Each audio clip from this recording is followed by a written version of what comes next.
제가 오늘 발표할 주제는 내 가상화폐 안전하게 지키는 방법입니다. 여러분들이 이미 여기에 참가하고 계시는 분들은 이미 다 아실 거라고 보지만 그래도 뭐 전체적인 보안을 고려하는 그런 차원에서 한번 되짚는다 생각하시고 들어주시면 감사하겠습니다. 뭐 가상화폐 나오자마자부터 지금까지 엄청난 사건 사고들이 많았습니다. 특히나 이게 이제 전 세계적으로 돌아다닐 수 있는 화폐이다 보니 해커들이 굉장히 많이 활동을 하고 있고 점점 더 수법이 교묘해지고 있습니다. 그러면 저희는 어떻게 해야 될까요? 이거를 이제 저희가 알아서 잘 지켜야 되겠죠? 왜냐면 현재 그 가상화폐, 암호화폐는 누가 지켜주지 않습니다. 중앙거래소를 사용을 하는 경우는 뭐 중앙거래소에서 안전하게 지켜준다는 믿음으로 하겠지만 그렇지 않은 경우는 거의 대부분 개인이 이 자신의 가상화폐를 안전하게 지켜야 되는 그런 그 상황에 처해져 있죠. 그래서 작년 2021년에 보면 2020년에 비해서 피해액이 10배 이상 늘었다고 합니다. 굉장히 점점 더 이 피해가 늘어나고 있고요.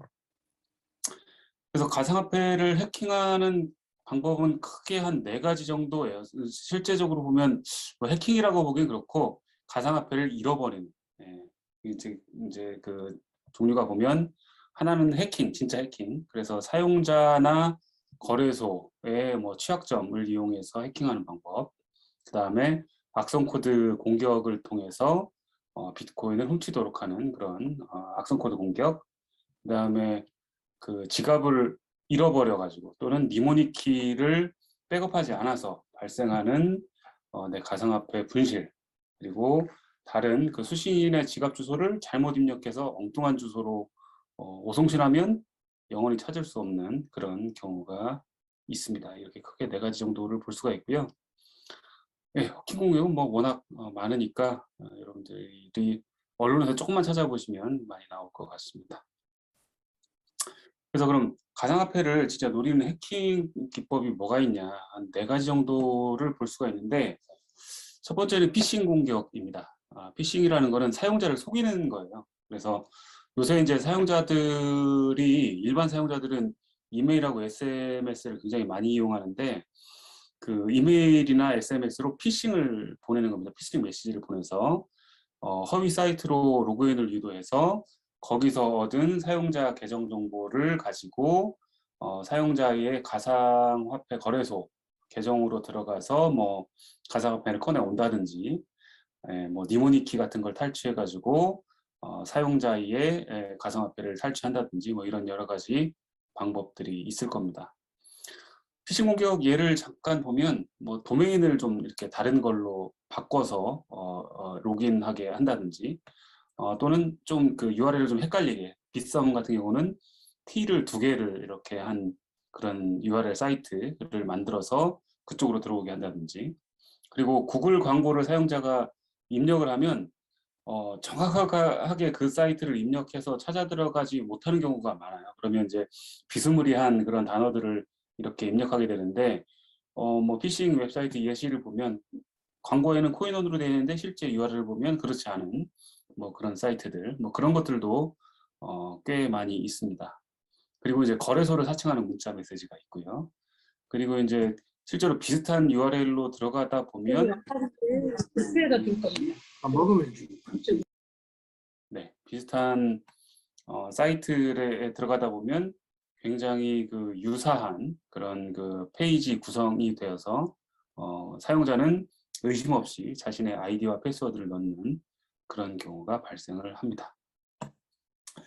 그리고 이제 이건 조금 고급 기술인데, 가짜 그 콜드 월렛을 사용자에게 보내는 겁니다. 그래서 이제 사용자한테 보내면서 뭔가 이제 메시지를 사용자한테 주는 거죠. 이 기존에 쓰던 그 가상화폐 월렛이 뭔가 취약점이 있어서 이 취약점을 그 패치를 하려면 이 새로운 지갑에다가 그 복구키를 입력해 가지고 해야 된다. 그러면 거기다 사용자가 복구키를 입력을 하면 이제 그 뭐야 해커가 거기서 입력된 뭐 니모니키나 복구키를 가지고 이제 다시 사용자의 그 뭐 정상적인 월렛으로 이걸 키를 복구해가지고 사용자의 가상화폐를 꺼내간다든지 하는 그런 일이 있습니다. 그래서 일반적으로는 거의 대부분 하드웨어 지갑 제공 서비스 제공자는 사용자에게 비밀번호를 생성을 유도하거나 니모니키를 입력하라고 유도하지 않습니다. 그래서 그런 부분들을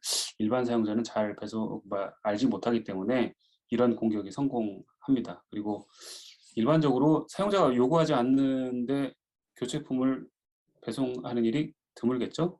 그런 부분들은 잘 고민을 해보면 좋을 것 같아요. 그 다음에 이제 이것도 좀 고급 기술인데 SMS 투팩터 인증의 그 취약점을 이용해가지고 악용해서 사용자의 지갑 그 비번이나 뭐 이런 것들을 다시 재설정한다든지 이렇게 해서 가상화폐를 꺼내가는 그런 경우가 있습니다. 이게 그 이제 시그널링 시스템 7 기능을 활용하는 건데 이게 뭐냐면 유심을 이제 교체하는 거예요. 사용자 몰래. 어떻게 뭐 교체하는 방법들은 한 뭐 서너 가지 정도가 있는데 사용자의 유심을 복제해 가지고 이제 그 복제된 그 휴대폰을 가지고 그러면 이제 똑같이 메시지가 올 거 아니에요. 그럼 그걸 가지고 중간에 가로채 가지고 사용자의 계정을 바꾼다든지 이렇게 하는 그런 방법이 있습니다. 그리고 이제 악성 코드 공격인데요. 이제 악성 코드 공격은 뭐 여러 가지 방법이 있습니다. 사용자한테 피싱 사이트로 유도를 접속 유도하거나 포털 아까 말씀드렸던 것처럼 포털 광고 상위에 노출시켜 가지고 그쪽으로 접속해서 사용자가 뭐 자신의 아이디와 패스워드를 입력하게 하는 뭐 비슷한 사이트니까 이제 입력할 수밖에 없겠죠. 입력하게 해서 이제 가상화폐를 탈취하는 그런 경우가 발생을 합니다. 그러면 이제 그 가상화폐를 안전하게 지키는 방법을 좀 봐야 되겠죠? 뭐 그렇게 어려운 방법들은 아닌데 한번 쭉 훑어보면 도움이 될 만한 그런 그 방법들이니까 한번 보시면 좋을 것 같습니다. 첫 번째는 이제 거래소를 이용할 때 주의해야 되는 방법입니다. 전 세계적으로 거래소들이 굉장히 많죠.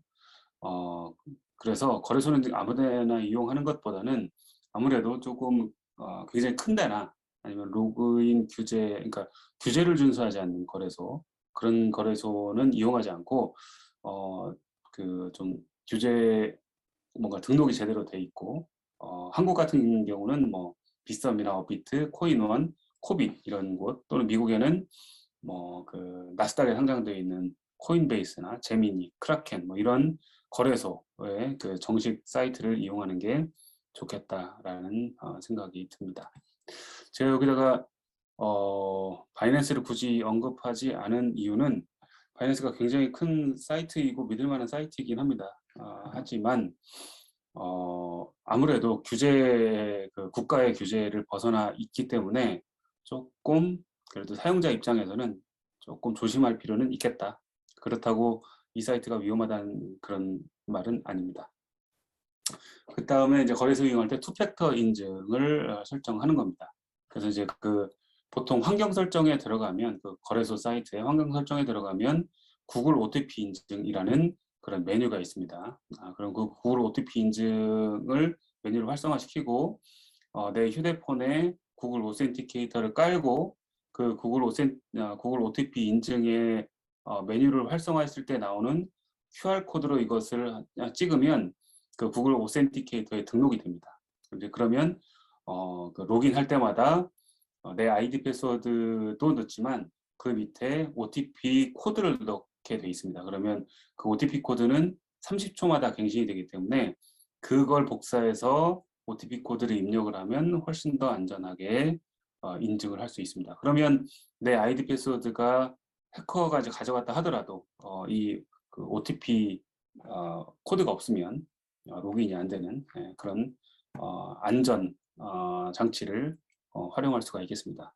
근데 이게 요 밑에 보시면 구글 OTP 복구를 할 수 있는 그 코드가 있어요. 요 QR 코드가 이제 그 코드인데 그 QR 코드 바로 밑에 보면 그 숫자로 되어 있는 코드가 있습니다. 이걸 항상 복사를 해서 어디에다가 이렇게 저장을 해두시는 게 좋아요. 그러면 나중에 내가 구글 OTP 오센티케이터를 지웠다가 다시 깔더라도 이 코드를 다시 거기다 입력을 하면 구글 OTP를 다시 이용할 수 있거든요. 이건 다 사이트마다 다 따로따로 코드 번호가 있습니다. 그래서 그런 부분들을 복사를 해서 저장해 두시는 게 좋겠습니다. 그리고 OTP를 해제하고 싶으면 그 메뉴에 있으니까 그 거래소의 그 해제 방법들을 FAQ나 이런 것들을 찾아보면 좋을 것 같습니다. 그리고 이제 내가 거래소를 이용하거나 아니면 내 개인 지갑을 이용할 때 그 보통은 이제 로그인할 때만 내가 그 거래소에 뭐 지갑을 이제 보거나 이렇게 하잖아요. 근데 그걸 상시적으로 모니터링 할 수 있는 툴을 사용하면 좋습니다. 그게 이제 뭐 디스틸.io나 뭐 이더리움 어드레스 트래커나 뭐 이런 것들을 이용할 수 있는데, 이게 이제 그 내 지갑 주소, 그러니까 그 예를 들면 비트코인의 내 비트코인 주소, 이더리움 주소, 이런 것들을 입력을 해 놓으면 얘가 상시적으로 돌아가면서 내 그 지갑 주소에서 뭔가 트래픽이 일어났다라고 하는 것들을 알려주는 서비스가 있습니다. 이런 것들을 이용하면 본의 아니게 뭐 해커가 예를 들면 내 거 빼갔다 그러면 실시간으로 알 수도 있고요. 이런 게 있으니까 이런 서비스를 이용해 보면 좋을 것 같습니다.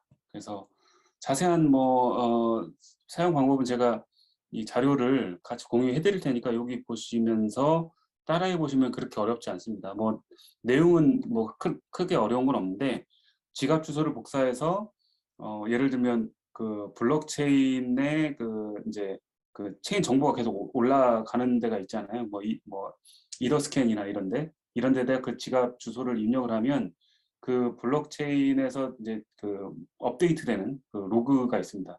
이런 웹사이트를 그 웹사이트 변화를 그 체킹하는 그런 툴인데, 얘를 이용하면 그런 효과를 얻을 수가 있습니다. 이거는 한번 시험 삼아 해보시면 재미있을 것 같아요. 이거는 뭐 그 개인 지갑이나 그다음에 거래소 지갑이나 상관없습니다.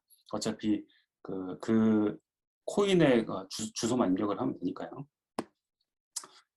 그다음에 거래소 이용할 때 이제 주의사항이, 로그인하기 전에 거래소 주소를 반드시 확인해야 됩니다. 아까도 말씀드렸던 것처럼 구글 검색을 해서 치고 들어가면 피싱 사이트로 그 광고 부분에 이제 그 링크를 잘못 클릭하면 피싱 사이트로 가니까 그런 부분들은 굉장히 조심해야 될 것 같고, 이제 그 제가 추천하는 건 어떤 거냐면, 거래소 주소를 모르겠다 그러면 코인마켓캡이나 코인게코 사이트에 들어가서 거기에서 나와 있는 거래소 링크를 클릭하는 게 가장 안전하다고 저는 보입니다. 그리고 뭐 일반적인 코인을 검색할 때도 코인마켓캡에 들어가서 코인을 검색하고 그 코인 프로젝트의 링크들이 다 있거든요. 그걸 클릭해서 들어가는 게 가장 안전하다고 보여집니다. 그래서 이제 코인마켓캡에 들어가시면 익스체인지라는 탭이 있습니다. 그 익스체인지 탭을 누르시면 거기에 이제 그 스팟이 있고 이제 뭐 이 익스체인지들이 쭉 있는데, 그 익스체인지 뭐 바이낸스 이런 걸 누르면 그 오른쪽에 보시면 바이낸스 링크가 있습니다. 이렇게 따라 들어가는 게 가장 안전하고, 이렇게 따라 한번 들어간 이런 사이트들은 즐겨찾기를 브라우저에 해두시면 안전하게 이용하실 수 있을 것 같습니다. 그리고 이제 디파이 서비스 같은 경우는 디파이 사이트에 이제 또 치고 들어가면 잘못 들어간 피싱 사이트는 보통 디파이는 어떻게 하냐면 월렛을 내가 연결해야 되거든요. Connect to the wallet 이렇게 돼 있는데, 그걸 클릭하기 전에 아예 그냥 그 지갑에 그 인터페이스가 나와 있는 경우가 가끔씩 있어요. 그러니까 이런 경우는 사실은 내가 월렛 그 커넥트 하겠다고 안 했는데 나와 있는 그런 사이트들은 피싱인지를 좀 의심하셔야 되고요. 일반적으로는 이거 클릭해야 지갑이 나오고 그다음에 지갑에 내가 승인하게 되냐 이런 그 인터페이스가 나오니까 이런 부분들은 주의해서 사용을 하시면 좋을 것 같습니다. 네. 그리고 이제 그 뭐 메타마스크나 아마 저기 디센트도 마찬가지인데, 거기에 그 웹사이트 브라우징 기능이 있어요. 그래서 거기에서 이제 내가 거기 브라우징을 했다 그러면 거기서 또 즐겨찾기를 해놓으면 다음부터 그 사이트는 그 뭐 특별히 내가 이렇게 타이핑을 하지 않고도 접속할 수 있으니까 즐겨찾기 해두시는 게 좋을 것 같습니다. 그리고 이제 그 PC를 이용할 때는 원격 소프트웨어는 전부 다 삭제하거나 비활성화하는 게 좋습니다. 왜냐하면 주로 이런 원격 소프트웨어를 통해서 해킹 사고가 많이 일어납니다. 그래서 만약에 내가 PC가 사무실이나 집에 있는데 밖에서 원격 소프트웨어를 접속해가지고 이제 그걸로 접속해서 뭔가 가상화폐 거래를 한다. 이런 게 사실은 굉장히 좀 좋지는 않습니다. 그래서 되도록이면 원격 액세스하는 그런 소프트웨어들은 PC에 깔지도 말고 활성화하지도 않는 게 저는 좋다고 보고요. 그 다음에 공용 장소에서 공용 와이파이는 사용하지 않는 것을 추천합니다. 왜냐하면 여러분들도 이제 그 집에 와이파이 기기가 있으시니까 아시겠지만 대부분 다 비밀번호를 바꾸지 않아요. 그 다음에 네, 펌웨어 업데이트 거의 안 합니다. 그래서 취약점이 기본적으로 있을 수밖에 없어요. 그래서 되도록이면 커피숍에 있는 와이파이는 이용하지 않으시는 게 좋고, 그냥 저희들 요새 뭐 개인용 핫스팟 그 스마트폰에서 있잖아요. 차라리 내 스마트폰에 핫스팟을 이용하시는 게 훨씬 더 안전하다 이렇게 생각이 듭니다. 그다음에 윈도우즈를 까는 건 아닌데 윈도우즈가 아무래도 많이 사용하다 보니까 취약점이 많을 수밖에 없겠죠. 그래서 되도록이면 좀 덜 사용하는 그 OS를 사용하시는 게 조금 제가 추천할 만합니다. 그래서 리눅스나 맥OS를 사용하시는 게 조금 더 안전하지 않을까 생각이 되고, 리눅스 사용하는 게 좀 그 옛날엔 불편했는데 요새 우분투 잘 나와 있어요. 그래서 우분투 리눅스 같은 거 깔기도 편하니까 그런 거 이용하시면 훨씬 더 안전하게 사용하실 수 있을 것 같고요.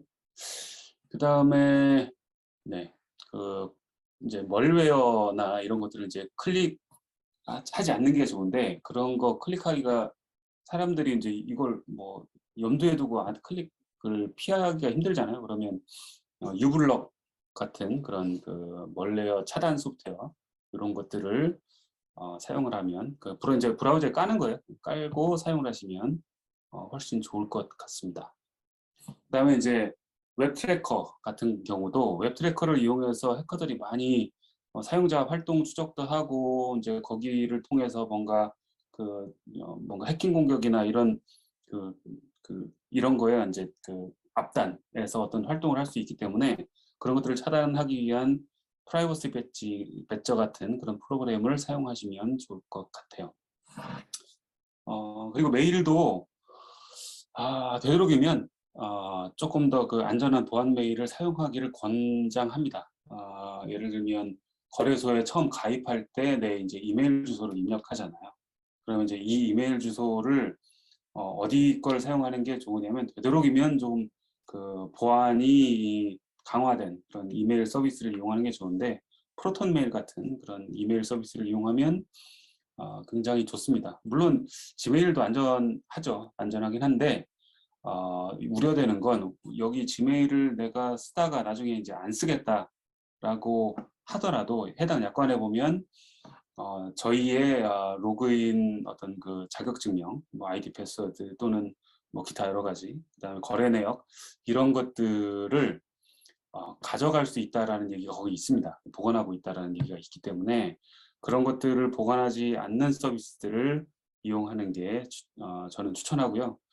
최근 들어서 블록체인 기반의 그 메일 서비스를 지금 ICP라고 하는 프로젝트, 인터넷 컴퓨팅 프로토콜이라는 거기에서 이제 그 디메일이라는 서비스를 지금 만들고 있습니다. 저는 이 서비스를 상당히 기대하고 있는데 나중에 정식 서비스가 되면 여러분들한테도 같이 공유를 해드릴게요. 그다음에 이제 브라우저의 확장 기능을 이용해서 피싱 방지 브라우징 기능을 사용해 보시는 것도 좋다고 생각합니다. 그러니까 모든 사이트들을 다 HTTPS로 자동 전환하는 그런 확장 프로그램이 있는데 그런 것도 한번 사용해 볼 만하고, 그 다음에 그 사이트의 위험 등급이나 이런 것들을 확인해서 이제 등급이 만약에 위험이다 그러면 차단하고 이제 뭐 이런 서비스가 있는데 이런 것들도 한번 이용해 볼 만합니다. 그리고 이제 브라우저의 쿠키가 뭔지는 다 아시잖아요. 그래서 그 쿠키가 저장되면 이런 혹시라도 쿠키를 잘못 이용하는 그런 사이트의 경우에는 아이디 패스워드가 또는 다른 그 개인정보가 저장될 가능성도 있습니다. 그래서 차라리 이런 쿠키를 아예 그냥 다 자동 삭제하는 그런 프로그램을 이용해 보시는 것도 좋겠다 그런 생각이 들고요. 그 다음에 이제 그 VPN 기능을 이용해서 그쪽 사이트에 접속하는 그런 기능들도 상당히 좋습니다. 왜냐하면 VPN이 내 PC나 내 스마트폰에서 그쪽 사이트까지의 경로를 안전하게 다 암호화시키는 그런 기능이거든요. 그래서 그런 것들을 이용하면 훨씬 더 안전한 거래를 할 수 있다라고 생각이 되는데, 사실 VPN 깔고 뭐 설정하고 하는 것도 만만치 않은 작업이에요. 그래서 오페라 브라우저 같은 거 사용하시면 거기에 자동으로 VPN을 활성화시키는 그런 기능이 있거든요. 오페라 브라우저 같은 거 쓰시면 조금 더 쉽게 사용하실 수 있는 그런 브라우저이기도 합니다. 그래서 VPN은 그렇게 이용해 보시면 좋을 것 같고요. 그다음에 이제 그 사용자들이 가장 많이 실수하는 게 아이디하고 패스워드가 모든 사이트에 다 같은 경우가 많아요. 아마 여기 우리 들으시는 분들도 거의 그러신 경우가 많을 것 같아요. 뭐 다음, 네이버, 무슨 뭐 다른 그 쇼핑 사이트 거기에 있는 아이디하고 패스워드가 내 가상화폐 거래소의 아이디와 패스워드가 똑같은 경우가 많을 겁니다. 그러면 그런 데서 한번 털리면 가상화폐 거래소의 아이디 패스워드 털렸다고 보시는 게 맞거든요. 그래서 되도록이면 아이디는 똑같더라도 패스워드는 나만의 규칙을 만들어서 좀 계속 다르게 이렇게 생성을 해서 그 사이트 들어갈 때마다 비밀번호가 조금씩은 다르게 이렇게 해주시면 좋을 것 같습니다. 그게 이제 그런 것들을 잘 관리할 수 있는 앱이 이제 원 패스워드나 뭐 키패스 뭐 이제 이런 것들이 있고요. 그다음에 이제 패스워드 만들기 어렵다 그러면 자동으로 생성해주는 소프트웨어들도 많고, 그다음에 요새는 이제 그 iOS나 구글에서도 자동으로 그 패스워드 부분을 이렇게 그 랜덤하게 생성해주는 서비스들이 있잖아요. 그래서 그런 것들을 이용해 볼 만하다라고 말씀을 드리고 싶어요. 근데 이제 그거 이용하기 불안하다 하시면 최소한 이 정도 규칙은 지키시는 게 좋을 것 같아요. 뭐 1, 2, 3, 4 패스워드가 패스워드다. 뭐 QWER 1, 2, 3, 4다. 이런 것들은 해커들이 이미 다 아는 패스워드이기 때문에 한 번쯤은 시도해 봅니다. 이런 것들은 되도록이면 사용 안 하시는 게 좋고요. 근데 이제 이렇게 다 열심히 안전하게 썼는데 아이폰하고 그 안드로이드 폰을 잊어버렸어요. 그러면 어떡하죠? 킬 스위치를 원격에서 설정하는 게 좋습니다. 그래서 그 아이클라우드나 이제 구글 안드로이드 쪽 서비스의 환경 설정이나 이런 데 보시면 내 모든 스마트폰의 데이터를 원격으로 지우는 옵션이 있습니다. 그래서 그거를 사용을 하시면 최소한 주운 사람이나 해커가 제 정보를 재사용할 수 없게 그렇게 할 수가 있습니다. 그다음에 이제 개인 지갑 이용할 때 주의사항인데요. 개인 지갑을 보통 이제 그 뭐 한 개 정도만 사용을 하세요, 그렇죠? 하드 월렛이나 콜드 월렛 쓰시는 것도 좋은데 쓰면서도 그 비트코인 월렛을 한 개 뭐 이렇게 이제 사용하시는데 그렇게 사용하지 마시고 지갑을 되도록이면 여러 개 두시면 좋습니다. 중요 자산들은 콜드 월렛에 두시면 좋고, 내가 이제 뭐 예를 들면 디파이나 이런 거 하기 위해서 이제 핫 월렛에다가 하드 월렛을 쓰겠다고 하면 여러 개의 계정으로 여러 개의 지갑을 만드시는 게 아무래도 털리더라도 하나만 털리게 되니까 복수 개의 지갑으로 사용을 하시는 게 좋겠다 이런 생각이 들고요. 그다음에 이제 그 개인 지갑을 이용할 때 이제 여러 개가 있는데 지갑이 털리는 경우가 중앙거래소는 거래소에서도 핫 월렛이 돌거든요. 그러면 이제 거기에서 뭐 해커가 들어가가지고 이제 빼내가든지 이제 이런 것들을 하는데 사용자한테 위험한 건 거래소가 폐쇄되면 이걸 찾을 수 있는 방법이 없어요. 그래서 거래소에서는 내가 이제 그 이렇게 거래할 트레이딩할 정도의 그 코인만 두고 나머지는 다 개인 지갑으로 빼는 게 좋습니다.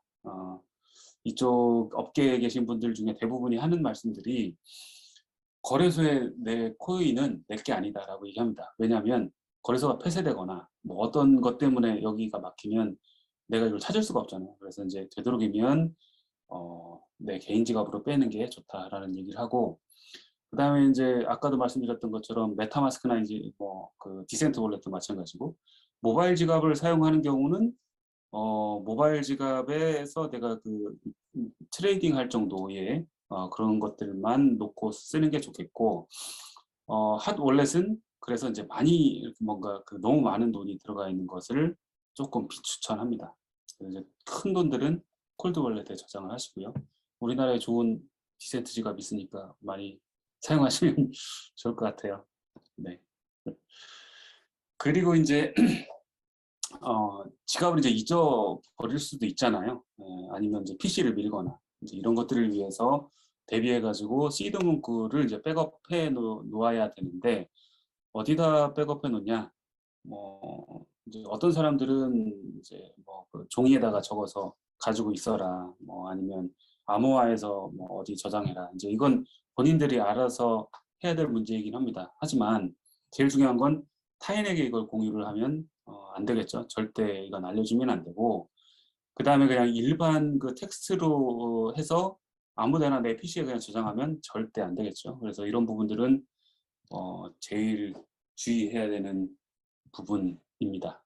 그리고 이제 뭐 많은 이제 그 핫 월렛들이 이 니모니 코드 말고도 내 패스워드를 하나 더 생성하게 합니다. 그러면 이제 니모니 코드를 입력하더라도 내 패스워드가 없으면 그 코인을 복구할 수 없도록 하는 그런 기능들이 있기 때문에 그거를 같이 사용을 해 주시면 좋을 것 같고, 아까도 말씀드렸던 것처럼 시드 문구는 종이에다가 써서 보관하는 게 사실은 제일 안전하긴 한데 그거 잊어버리면 이제 끝장이잖아요.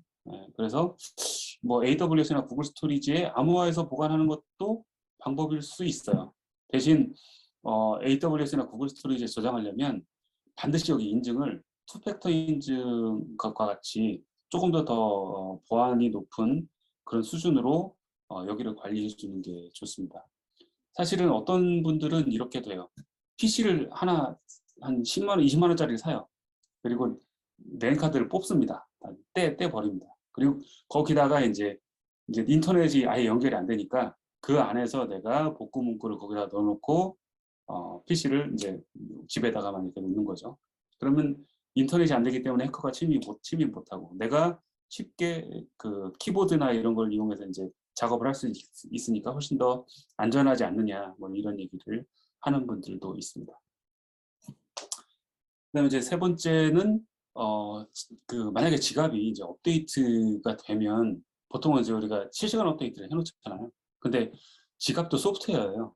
그래서 이 지갑이 업데이트가 되면 물론 이런 경우가 뭐 그렇게 자주 일어나는 건 아닌데 업데이트된 지갑이 취약점이 있는 경우이거나 오류가 있는 경우가 있어요. 이런 부분들을 방지를 하려면 업데이트 하지 말고 이제 얘가 최신 버전이 나왔다고 하면 2, 3일 정도 있다가 업데이트 해주면 이제 한 2, 3일 정도면 많은 사람들이 쓰고 거기서 뭔가 오류가 발생한 것들을 모니터링 할 수 있으니까 그 이후에 업데이트하면 훨씬 더 안전하지 않느냐, 그런 얘기를 합니다.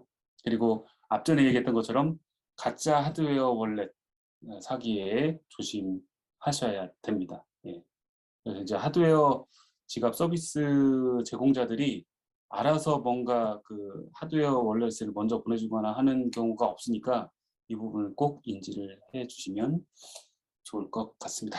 그리고 마지막으로 이제 사기로부터 나를 안전하게 보호하고 돈을 잃지 않는 6가지 간단한 방법에 대해서 설명을 드리겠습니다. 이거는 뭐 해킹이나 뭐 이런 건 아니고요. 그 트위터나 이런데 그다음에 이제 뭐 그 텔레그램, 디스코드 이런 데 보면 투자 수익 100배, 10배 이런 걸 보장하는 프로젝트들이 있습니다. 이런 것들은 사실은 그 사람들이 돈을 그렇게 벌 수 있게 해주면 그 사람들이 뭘 먹고 살까요? 그래서 이런 부분들은 굉장히 조심하셔야 되고, 수익을 보장하는 프로젝트는 제대로 된 프로젝트가 아닌 경우가 대부분이라고 보시면 됩니다. 그래서 어떠한 프로젝트들도 그 사용자에게 수익을 보장하지는 않습니다. 그리고 이제 그 여러분들이 조심하셔야 되는 게 공개적인 수익 자랑을 하지 않는 것. 이게 이제 굉장히 중요한데, 그래서 트위터에 그 유행하는 게 내가 얼마를 벌었다 또는 업비트에 얼마가 있다 이제 이렇게 이런 걸 인증하는 경우가 있어요. 100억 있다는 등 30억 있다는 등 이런 거 하면 사실 수익 공개하는 건 좋은데 그렇게 되면 해커들의 타겟이 될 수 있습니다. 그래서 그런 부분들만 좀 주의를 해주시면 좋을 것 같고요. 그다음에 그 프로젝트나 디파이나 이런 걸 이용할 때는 비즈니스 모델이 이해될 때까지는 현금 투자를 되도록이면 안 하는 게 좋습니다. 왜냐하면 뭐 이렇게 그 SNS 보고 여기 뭐 300% 400% 준대 하고 그냥 들어가서 입력 내 코인을 거기다 넣는데 실제로 보니까 뭐 러그풀일 수도 있고요. 아니면 그게 그 코인을 사실 어떤 그 이제 USDT나 이렇게 스테이블 코인으로 300%를 보장하는 게 아니고 코인으로 보상을 하잖아요. 그러면 그 코인이 300%를 보장하는 코인인데 한 3개월 지나니까 99.9%그 코인 가격이 떨어졌다. 그러면 300% 내가 코인을 가지고 있어봐야 쓰레기가 300%는 거잖아요. 그래서 그런 부분들은 많이 공부를 좀 하시고 투자를 하시는 게 좋겠다. 인터넷에 뭐 좋은 아티클이나 유튜브 채널이 굉장히 많으니까 최소한 그거 한 번씩은 좀 공부하고 내가 좀 이해가 된 다음에 투자하는 게 좋겠다. 그런 생각이 들고요. 그다음에 펌프앤덤프 러그풀들을 조심하셔야 되는데 펌프앤덤프가 어떤 때 많이 발생을 하냐면 투자자가 적을 때 많이 발생을 합니다. 왜냐하면 뭐 예를 들면 이 코인 프로젝트를 이끌어가는 그 사람이 10명인데 투자자가 뭐 한 30명밖에 없어. 근데 이제 그럼 가격이 막 자기들끼리 사고 팔면서 쫙 올라갈 수 있잖아요. 거기에 잘못 걸려들면 이제 고점에 사서 이 사람들이 쫙 팔았을 때 이제 나는 어떻게 팔 수가 없으니까 이런 것들이 이제 발생을 하고 사기인 러그풀들이 이제 꽤 많습니다. 네, 그런 것들을 조심하셔야 되고요. 그리고 되도록이면 코인을 살 때는 유동성이 높은 코인을 사는 게 좋습니다. 이거는 코인뿐만이 아니고 NFT도 마찬가지인데 이거 아마 가격이 막 오른다고 해서 막상 샀더니 그 유동성이 굉장히 안 좋은 코인을 사서 물려본 분들이 꽤 있을 거예요. 왜냐하면 유동성이 낮으면 아까도 말씀드렸던 것처럼 사면 살수록 가격이 굉장히 많이 올라갑니다. 근데 이 유동성이 안 좋은 것도 팔면 팔수록 가격이 엄청 많이 떨어집니다. 그래서 이게 가격에 너무 현혹되면 나중에 아주 큰 낭패를 볼 수가 있으니까 코인마켓캡이나 코인게코에 가면 시세정보 사이트에서 유동성 순위로 쭉 순위가 나오는 게 있어요. 뭐 비트코인, 이더리움 해가지고 밑으로 이제 그 시총이 큰 것들이 이제 그런 건데 대부분 시총이 크면 유동성이 높은 건 맞는데 시총이 큰데 유동성이 안 좋은 것도 꽤 있어요. 그러니까 그런 부분들은 좀 잘 판단을 하셔야 될 것 같습니다. 그래서 투자는 크게 버는 것보다 크게 잃지 않는 게 중요하다. 네, 그런 생각이 좀 들고요. 그다음에 최신 개발 소식 내가 이제 예를 들면 코인을 샀으면 최소한 그 프로젝트의 트위터나 텔레그램은 가입을 해서 얘가 진짜 제대로 계속 그 작동하고 있는 프로젝트인지 이 정도는 좀 봐야 되지 않겠냐 그런 생각이 듭니다. 왜냐하면 남들이 좋다고 해서 샀는데 실제로 그 프로젝트의 트위터 계정 팔로우 수가 뭐 2,000명, 3,000명 이 정도밖에 안 되는 프로젝트면 약간 좀 의심을 좀 해봐야 됩니다. 왜냐하면 그런 프로젝트는 거의 대부분 ICO나 뭐 이런 것들을 할 때 그 화이트리스트를 위해서 사용자들이 막 여기 이제 신청을 해서 그 팔로우 된 경우가 대부분일 것 같아요. 그래서 그 이후로도 꾸준히 활동을 하는 프로젝트라면 팔로우가 트위터 팔로우나 뭐 텔레그램 뭐 가입자 수가 굉장히 많을 겁니다. 그래서 그런 부분들도 모니터링 해보면 좋을 것 같습니다. 네, 기타 알아야 될 사항은 요거는 그냥 제가 걱정돼서 적어 놓은 건데 사실은 그 멕시코에 어떤 그 갑부가 있는데 이 사람이 이제 비트코인을 몇만 개를 가지고 있었다고 그랬죠. 그래서 근데 이 사람이 그 서핑을 하다가 죽어버렸네요. 근데 이 복구 문구가 이 사람만 알고 이 상속자들한테 아무도 알려주지 않은 거예요. 그래서 그냥 비트코인이 어느 날 수천만 달러라고 했던 것 같은데 그게 이제 없어진 거죠. 그래서 최소한 이러한 오프라인의 문제를 해결하기 위해서는 내가 믿을 만한 사람 또는 직속 상속자에게 일부라도 분할해서 알려주면 좋지 않을까 하는 생각이 좀 들고요. 그 다음에 코인을 거래할 때는 항상 2-3번 이상 지갑 주소를 확인해서 거래하는 게 좋습니다. 항상 이런 것들 때문에 이제 헷갈리는데 주소가 뭐 틀렸거나 아니면 메인넷이 틀렸거나 뭐 이런 것들이 많습니다. 이런 것들을 좀 굉장히 주의해서 거래를 해야 되겠다. 네. 그런 말씀을 드리며 여러분의 코인이 안전하기를 바라는 마음으로 이상 발표를 마치겠습니다. 감사합니다.